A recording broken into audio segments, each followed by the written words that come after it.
欢迎来到中兴大学资讯社的 Python 教学。好哦，那我们今天的第一步是环境架设。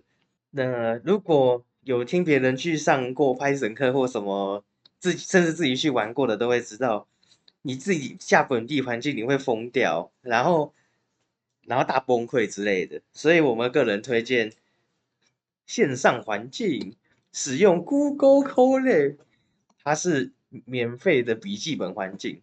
什么叫做笔记本环境的？开起来就知道了。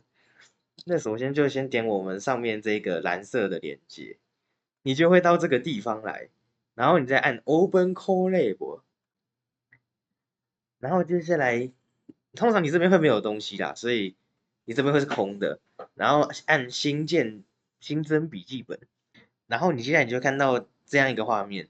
那这边是你打程式的地方，就你可以在这边打一堆有的没的。然后如果你觉得这边太少的话，你还可以再开另外一个区域。然后如果你要自己命名它档案的名称的话，你就这边改一下，像是你可以改成"你好强"点 .nb，然后 IPYNB 是它的档案名，就记得要给它加上去。然后接下来，如果你不想打程式，你想打一些文字去可能协助你更好的理解你打了什么程式，那你就按这个文字就好。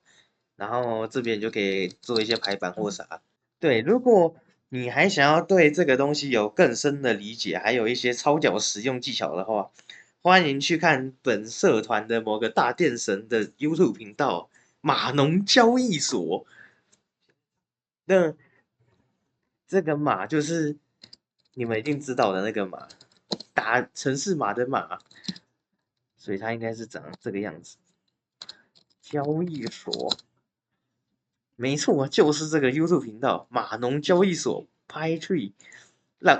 如果你点进来之后，你可以看到基础 Colab 教学。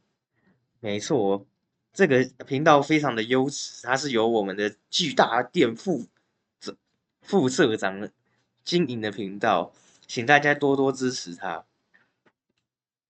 好，那大家已经学会怎么用 Google Colab 了，我们可以开心的学 Python。